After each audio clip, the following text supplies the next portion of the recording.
요즘 날씨가 많이 추워졌습니다. 날씨가 많이 추워지면 이맘때 꼭 하는 것들이 있습니다. 무엇을 할까요? 바로 월동 준비입니다. 겨울철 준비를 합니다. 자, 우리나라 사람들은 겨울이 다가오면 각 가정마다 또 단체에서 무엇을 할까요? 김장을 합니다. 왜 김장을 할까요? 겨울이 오기 때문입니다. 겨울에는 곡식들과 배추나 이런 것들이 자라지 않기 때문에 물론 요새는 공장에서 사 먹으면 되지만 늘 우리는 겨울만 되면 배추를 씻고 절이고 양념을 버무려서 김장을 합니다. 각 가정마다 어머니들이 진두 지휘 아래 온 가족이 모여서 연말 행사가 바로 김장철인 것 같습니다. 그런데 왜 이처럼 고생을 하면서 김장을 할까요? 겨울을 준비하기 위해서입니다. 추운 겨울을 준비하지 않으면 안 된다는 것을 우리는 어려서부터 다 알고 있기 때문이죠. 또 남성들은 무엇을 준비를 할까요? 대부분의 남자들은 겨울이 되면 자신이 타고 다니는 차를 겨울 준비를 합니다. 구동액을 교환하고 또 타이어를 교체를 하며 배터리를 점검을 합니다. 추운 겨울을 나기 위해서 점검을 하는 것은 필수이죠. 그런데 이러한 점검을 하지 않으면 어떻게 될까요? 정작 눈이 왔을 때 타이어가 교체되지 않아서 낭패를 보는 일이 생길 것입니다. 배터리를 점검하지 않아서 차가 시동이 걸리지 않아 낭패를 보는 일들이 생기겠죠. 또 부동액을 교환하지 않아서 차가 서버리는 고장나버리는 낭패를 겪게 될 것입니다. 준비를 한 번만 제대로 한다면 문제가 없는데 준비를 안 하면 추운 겨울날 많은 낭패를 보는 일들이 생기기 때문입니다. 그런데 사랑하는 성도 여러분, 우리의 믿음에도 겨울이 옵니다. 어떨 때 우리의 믿음에 겨울이 올까요?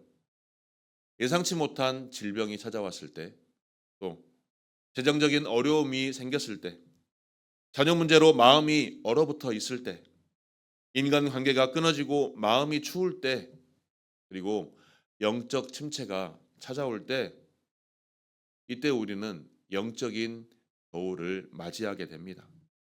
사실 평상시에는 별로 문제가 되지 않았던 일들이 이 영적 겨울이 찾아오게 되면 우리의 마음을 얼어붙게 만들며 우리의 믿음을 얼어붙게 만드는 것입니다. 그래서 하나님께서는 오늘 우리에게 말씀하십니다. 믿음도 월동 준비를 해야 한다. 사실 저번 주 본문과 본문이 같습니다. 그런데 하나님께서 월동 준비라는 이 메시지를 주시면서 같은 본문을 선택하게 만드셨습니다.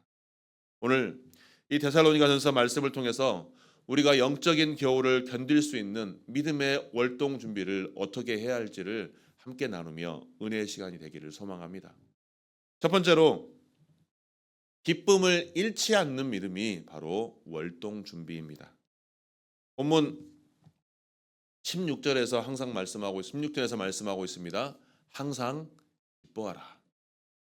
사도 바울이 이 말을 할 때 그는 어디에 있었을까요? 그는 감옥에 갇혀 있는 상태였습니다. 매를 맞고 심한 박해 속에 있는 상태였습니다. 그런데 사도 바울은 항상 기뻐하라라고 말을 하고 있습니다. 자, 우리의 삶을 돌아보시기 바랍니다. 내가 항상 기뻐할 수 있을까요? 저의 삶도 뒤돌아보면 기뻐하고 싶으나 항상 기쁠 때가 있지 않습니다. 제 마음속에서도 분이 일어나고 또 짜증이 일어나고 화가 일어날 때가 많습니다. 그런데도 오늘 사도 바울은 그러한 상황과 상관없이 항상 기뻐하라라고 말씀하고 있습니다. 왜? 이 말은 상황을 보지 말고 그 상황 속에서 예배하신 하나님을 바라보라는 것입니다. 왜 기쁨이 믿음의 월동 준비이겠습니까? 자, 겨울이 되면 가장 쉽게 볼 수 있는 것이 무엇일까요? 모든 것이 꽁꽁 얼어붙습니다. 물이 얼어붙고 수도가 얼어붙고 그런데 영적인 겨울이 오면 가장 먼저 얼어붙는 것이 바로 기쁨입니다. 기쁨이 식으니 감사가 사라집니다. 감사가 사라지니 내 마음속에 불평이 생겨납니다. 불평이 생기니 어떻습니까? 당연히 믿음이 약해지는 것입니다. 그 믿음이 약해지니 결국 영적인 투지가 찾아오는 것입니다. 그래서 하나님께서 말씀하고 있는 것입니다. 기쁨을 지켜라. 그것이 너의 월동 준비이다. 믿음의 월동 준비가 바로 기쁨을 지켜내는 것입니다. 그렇다면 기쁨을 지켜내는 방법이 무엇일까요? 어떻게 해야 내 기쁨을, 하나님 안에서 기쁨을 지켜낼 수 있을까요? 첫 번째는 하나님께서 나에게 행하신 일들을 기억하는 것입니다. 지금까지 인도하신 하나님의 은혜를 기억하는 것이죠. 나의 삶을 쭉 뒤돌아보면 하나님의 은혜가 임하지 않았던 때가 없습니다. 늘 하나님께서 나를 살피시고 나를 도우시고 나를 지금까지 인도하셨다는 사실을 기억해내야 합니다. 그것이 바로 신앙입니다. 저의 삶을 뒤돌아보아도 그렇습니다. 제가 이 자리에서 하나님의 말씀을 선포할 수 있는 목사의 삶을 살아가는 것이 하나님의 은혜가 아니고는 결코 말할 수가 없습니다. 세상 속에서 여전히 죄성에 가득한 제가 하나님의 뜻을 따라 목회자의 길을 걸어갈 수 있는 자체가 하나님의 은혜가 아닐 수 없습니다. 그래서 늘 마음속에 때로는 불평과 원망과 화가 가득할지라도 그것을 덮을 수 있는 것이 바로 하나님의 은혜이니 기쁘고 감사할 수밖에 없는 것입니다.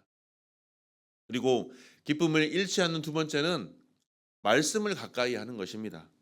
자, 말씀을 모르고 말씀을 잃으면 내 상황과 현실만 보입니다. 나는 왜 이렇게 어려운 상황만 있는지, 나에게는 왜 이렇게 힘든 일만 있는지. 그러나 내 안에 말씀이 있으면 어떻습니까? 그 상황 속에서 하나님께서 그 말씀으로 조명하여 주셔서 내가 나아갈 길을, 내가 피할 길을 또 하나님께서 도우신다는 사실을 깨달을 수 있는 것입니다. 말씀이 들어오면 그 상황과 현실 위에 계신 하나님이 보이기 때문입니다. 그리고 세 번째로는 자꾸 감사의 제목들을 생각해 내어야 합니다. 세어 보아야 합니다. 자, 오늘 아침에 일어나서 감사의 제목들을 한번 세어 보셨습니까? 감사는 기쁨의 불씨입니다. 내가 감사하기 때문에 기뻐할 수밖에 없습니다. 아침에 눈 뜰 수 있는 것이 감사 아니겠습니까? 아침에 일어날 수 있는 것이 감사합니다. 아침에 말을 할 수 있는 것이 감사입니다. 내 몸이 온전하여서, 아직은 불편할 수 있지만 내 몸이 온전하여서 내 몸을 이동하여 교회에 와서 하나님께 예배할 수 있음이 감사가 아니고 무엇이겠습니까? 그러니 그 작은 감사가 내 안에 기쁨으로, 따뜻한 온기로 나올 수밖에 없는 것입니다. 사랑하는 성도 여러분, 오늘 여러분의 기쁨의 온도는 어떻습니까? 밖에 추운 날씨처럼 혹시 마음이 얼어붙어 있지는 않습니까? 직장에서, 세상에서 다른 사람들처럼 그런 문제들 때문에, 관계의 문제들 때문에 기쁨이 사라지고 있지는 않습니까? 자녀 문제로 낮밤 할 것 없이 한숨만 나오지는 않으십니까? 배우자와 가족 간의 관계가 멀어져서 마음이 차갑지는 않습니까? 기쁨은 느낌이 아니라 선택입니다. 기쁨은 감정이 아니라 신앙의 결단입니다. 이렇게 신앙의 겨울이 오면 마음속에 기쁨을 지켜내는 것이 내 안에 영적인 전쟁인 것입니다. 사단의 역사는 내 안에서 기쁨을 뺏어가 모든 상황과 모든 문제를 나에게 집어넣고 생각을 집어넣어서 내 안에 기쁨과 감사가 사라져버리게 만듭니다. 하지만 내 안에 기쁨을 신앙의 결단으로 삼으시고 결단할 수 있는 저와 여러분이 되기를 소망합니다. 고난 속에서도 하나님이 나와 함께 하신다. 실패 속에서도 하나님께서 내게 새 길을 여신다. 슬픔 속에서도 하나님이 나를 붙들어 신다. 하나님께서 나를 붙들어 주신다. 이 믿음이 붙들 때 내 안에 기쁨이 다시 살아나고 그 기쁨이 나를 공격하는 영적인 추위 또한 막아낼 줄 믿습니다. 하나님께서 나와 함께 하시니, 하나님께서 늘 새 길을 열어주시니, 하나님께서 나를 붙들어 주시니 하나님 때문에 항상 기뻐할 수 있는 저와 여러분이 되기를 소망합니다. 하나님 때문에 항상 기뻐함으로 나를 공격하는 그 영적 추위를 늘 이겨내고 늘 승리함으로 하나님께 기쁨이 되고 내 안에도 늘 기쁨과 감사와 행복이 충만할 수 있는 귀한 주의 권속들이 되시기를 주님의 이름으로 축원합니다. 두 번째로 기도의 불이 꺼지지 않는 믿음이 바로 월동 준비입니다. 본문 17절 말씀입니다. 쉬지 말고 기도하라. 자, 기도는 쉼이며 기도는 숨이며 영혼의 난방기입니다. 자, 이처럼 날씨가 추울 때 보일러를 틀지 않고 매트에 장판을 온기를 틀지 않으면 어떻습니까? 매우 춥습니다. 금방 차가워져 버립니다. 마찬가지로 기도를 멈추게 되면 마음이 금방 식어버립니다. 기도라고 하여서 늘 예배당에 나와서 정해진 시간에 기도도 해야 되지만 내 삶 속에 하나님과 소통하는 것이 바로 기도입니다. 그저 하나님 저를 아시죠? 하나님 내 상황을 아시죠? 저는 하나님만 바라보겠습니다. 이것이 바로 기도입니다. 추운 겨울을 난방이 필요하듯이 영적인 겨울을 깊을수록 내 안에 영적인 전쟁이 더 뜨거워질수록 기도는 더 필요합니다. 지금 저희 교회가 설립을 앞두고 또 올해 1주년을 앞두고 새벽에 40일 특별 작정 기도회를 하고 있습니다. 성령의 부르심을 입에 성령의 부르심에 응답하며 회개하며 성령의 가르쳐 주시는 기도를 지금 드리고 있습니다. 11월 10일부터 12월 19일까지 40일 동안 매일 새벽마다 나와서 40일 작정 기도회를 하고 있습니다. 그것을 왜 그럴까요? 왜 작정해서 하나님 앞에 기도할까요? 하나님은 말씀하고 있습니다. 쉬지 말고 기도하라. 기도의 불을 꺼트리지 말아라. 그런데 우리는 어떻습니까? 꼭 문제가 생겼을 때만 하나님을 찾습니다. 문제가 생겨야만 그때 기도하려 합니다. 하지만 이미 평소에 기도에 문이 열려 있지 않고 내 마음이 얼어붙어 있는데 기도가 잘 될까요? 잘 되지 않습니다. 쉬지 말고 기도하라는 것은 하루 종일 무릎 꿇고 하루 종일 하나님을 부르짖으며 기도하라는 것이 아니라 내 마음이 일순간이 아닌 모든 상황에서 일상의 상황에서 하나님께 마음을 열어놓고 하나님과 소통의 삶을 살아가는 것입니다. 운전하면서 걸으면서 일상의 삶을 살아가면서 또 순간순간 어떠한 상황이 생겼을 때 내 무의식적이든 의식적이든 하나님과 계속 소통하라는 얘기입니다. 어떤 사람이 나에게 마음을 힘들게 하였습니다. 말로 나를 힘들게 하였습니다. 그 상황에서 직접 그 사람과 대면하는 것이 아니라 하나님, 저분이 나를 힘들게 합니다. 그런데 이 상황 속에서 나는 어떻게 대처해야 하겠습니까? 속으로 하나님께 물어보라는 것입니다. 하나님, 나에게 이 상황을 이겨낼 수 있는 힘을 주십시오. 하나님, 이 상황을 해결할 수 있는 지혜를 주십시오. 하나님, 지금 나와 함께하여 주셔서 나의 언행을 통하여 관계가 회복되고 치유되고 하나님 이름이 선포될 수 있는 역사가 나를 통해 나타나게 하십시오라고 늘 하나님과 소통할 수 있는 그러한 기도를 할 수 있는 저와 여러분이 되기를 소망합니다. 그렇다면 오늘 우리들의 기도의 삶은 어떻습니까? 혹시 기도의 제목이 생각나지 않습니까? 여전히 내 마음이 얼어붙고 있고 여전히 내 마음이 무기력해서 기도하고 싶은 의욕조차도 생겨나지 않으십니까? 아니면 아무리 기도해도 응답이 늦어져서 기도할 마음이 생각나지 않습니까? 하나님의 응답에는 세 가지가 있다고 말들을 많이 합니다.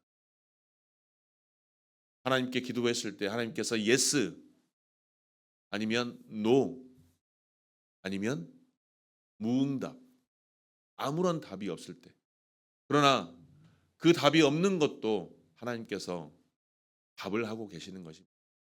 하나님의 뜻에 합당한 기도를 하라는 것입니다. 하나님의 뜻에 합당한 기도가 나올 때까지 하나님께서 잠시 기다리고 계시는 것입니다. 기도는 문제 해결 도구가 아닙니다. 하나님의 뜻을 분별하는 것입니다. 하나님의 뜻을 분별하면서 그 뜻 가운데 내가 살아가기를 원하시는 것입니다. 하나님의 말씀 가운데 말씀을 읽고 그 말씀을 하나님께 토로하며 하나님께 내 마음을 토로하면서 하나님, 말씀에서는 이렇게 살라고 하는데 저는 그 말씀 따라 살아가기가 너무 힘듭니다. 어떻게 해야겠습니까? 이 또한 하나님과 소통하는 하나님과의 기도의 방법인 것입니다. 그 기도를 통해서 우리는 어떻습니까? 내 마음이 난방기처럼 따뜻해지고 온화해질 수 있는 것입니다. 하나님께서 내 모든 삶을 아시고 하나님께 내 모든 것을 맡겨드리니 실상 상황은 변하지 않는다 할지라도 내가 내 마음이 하나님께 모든 것을 맡겨놓고 하나님께서 해결할 줄 있는 믿음이 생기니 내 마음이 평안이 생길 수밖에 없는 것입니다. 그래서 불안이 평안으로 바뀌며 절망이 소망으로 바뀌고 분노가 용서로 바뀔 수 있는 것입니다. 기도하는 자를 하나님께서는 결코 이 영적인 추운 겨울 속에 혼자 내버려 두지 아니하십니다. 빌립보서 4장 6절과 7절 말씀입니다. 같이 함께 합독하겠습니다. 시작. 아무것도 염려하지 말고 다만 모든 일에 기도와 간구로 너희 구할 것을 감사함으로 하나님께 아뢰라. 그리하면 모든 지각에 뛰어난 하나님의 평강이 그리스도 예수 안에서 너희 마음과 생각을 지키시리라. 아멘. 하나님과 늘 소통하는 기도를 통해 그리스도 예수 안에서 하나님의 평강이 우리 안에 넘치기를 주님의 이름으로 축원합니다. 세 번째로 감사로 온 마음을 감사하는 믿음이 월동 준비입니다. 본문 18절 말씀입니다. 함께 읽겠습니다. 시작. 범사에 감사하라. 이것이 그리스도 예수 안에서 너희를 향하신 하나님의 뜻이니라. 아멘. 추운 겨울날 외투를 입지 않고 그냥 속옷만 입고 밖에 나가면 어떨까요? 매우 춥겠죠. 감사가 우리를 덮어줄 수 있는 믿음의 외투입니다. 날이 추울수록 우리는 두꺼운 옷을 겹쳐 입습니다. 감사 또한 마찬가지입니다. 늘 우리가 감사를 외치면 영적인 추운 겨울을 막아낼 수 있는 믿음의 외투가 되는 것입니다. 감사가 왜 월동 준비이겠습니까? 사탄은 감사의 삶을 살아가지 못하도록 늘 우리를 공격합니다. 내 입술에서 하나님 감사합니다가 나오지 않게 하기 위해서 늘 우리를 공격합니다. 왜 그럴까요? 처음에도 말씀드렸지만 감사가 사라지니 뭐가 들어올까요? 내 안에 감사가 사라지면 원망과 불평이 들어옵니다. 또 원망과 불평이 들어오면 어떻습니까? 의심하게 됩니다. 하나님이 진짜 계십니까? 하나님 왜 나를 이런 상황 가운데 내버려 두십니까? 하나님을 원망하고 불평하게 됩니다. 결국 그러한 의심이 하나님과의 관계를 멀어지게 만드는 것입니다. 그런데 모든 일에 감사할 수 있겠습니까? 설상 내가 아파도 감사할 수 있겠습니까? 내가 고난 속에 있어도 아파할 수 있겠습니까? 경제적으로 어려워도 감사할 수 있겠습니까? 상황은 우리를 힘들게 하지만 그 힘든 것 때문에 감사할 수 있겠습니까? 한번 따라해 보시기 바랍니다. 하나님 감사합니다. 상황은 어렵지만 그래도 하나님 때문에 감사합니다. 이 고백이 저와 여러분의 온전한 고백이 되기를 소망합니다. 하나님은 결코 실수하지 않으십니다. 왜 우리에게 고난을 허락하실까요? 왜 우리를 시련 가운데 내버려 두실까요? 왜 나를 구원해 주시지 않고 이 어려움 절망 가운데 늘 내버려 두실까요? 아닙니다. 하나님은 결코 우리를 내버려 두시지 않으십니다. 우리를 더욱더 연단하여서 더 큰 믿음의 사람으로 세우기 위해서 그 불구덩이 가운데서 우리를 더욱더 뜨겁게 단련하시는 것입니다. 실수하지 않으시는 하나님께서 모든 것을 합력하여 선을 이루며 우리를 결코 내버려 두지 않으신다는 사실을 내가 확신할 수 있을 때 그때 범사에 감사할 수 있는 것입니다. 정말 아무것도 없는 상황에서 하나님께 감사한다는 것이 내가 정말 힘들 때 정말 어려울 때 감사할 수 있다는 것이 결코 쉬운 일은 아닙니다. 내 가족이 너무나도 아파서 힘들어할 때 이 또한 감사입니다라고 말할 수 있기가, 이 또한 고백할 수 있기가 너무나도 쉬운 일은 아닙니다. 그러나 감사는 상황이 좋아서 나오는 것이 아니라 믿음으로 나오는 것입니다. 감사는 나의 믿음의 결단이며 믿음의 선택입니다. 감사는 영적인 월동 준비이기 때문에 오늘 숨쉬게 하신 것도 감사입니다. 내게 기도할 수 있는 가족이 있는 것도 감사입니다. 그 자녀가, 내 가족이 아파서 그를 위해서 기도할 수 있음이, 그를 위해 하나님을 부르짖을 수 있음이 감사입니다. 내가 지금 주일에 교회 나와서 하나님께 예배할 수 있음이 감사입니다. 하나님을 부르짖으며 찾을 수 있으며 하나님께 기도할 수 있음이 감사입니다. 그리고 하나님께서 나를 붙들어 주심이 감사입니다. 이처럼 감사하는 사람에게는 영적인 추위에서도, 영적인 전쟁에서도 승리할 수 있도록 늘 성령님께서 도우시고 하나님께서 붙들어 주심을 확신할 수 있는 저와 여러분이 되기를 소망합니다. 온전히 우리의 삶 속에서 늘 고난과 늘 문제와 늘 어려움이 늘 함께합니다. 하지만 이러한 상황 속에서, 그러한 영적인 전쟁에서 이겨낼 수 있는 가장 큰 우리의 고백과 전쟁의 무기는 바로 감사라는 사실을 꼭 기억하시기 바랍니다. 어떤 생태학자가 겨울에 새들이 어떻게 버티는지를 연구했다고 합니다. 밤에 영하 20도 떨어지는 그러한 추위 속에서도 작은 새들은 얼어 죽지 않았습니다. 이유가 무엇이었냐면 겨울이 오기 전에 새들은 깃털을 더욱더 풍성하게 만든답니다. 그래서 몸을 따뜻하게 해줄 단단한 보호막을 만들어서 추운 겨울을 이겨낸다고 합니다. 그런데 영적인 상황도 마찬가지입니다. 겨울은 갑자기 강해지는 것이 아니라, 갑자기 찾아오는 것이 아니라 늘 우리에게 예고되어 있고 올 것이라고 우리에게 알려주고 있습니다. 이처럼 추운 영적인 겨울이 다가오려 할 때 미리 준비한 자들만 영하 20도 이하의 강추위에서도 새들이 준비하여서 살아남았던 것처럼 우리 또한 영적인 추운 겨울, 영적인 전쟁에서 이겨낼 수 있는 것입니다. 우리의 삶 속에서 영적인 전쟁은, 영적인 추위는 언제나 찾아옵니다. 피할 수는 없습니다.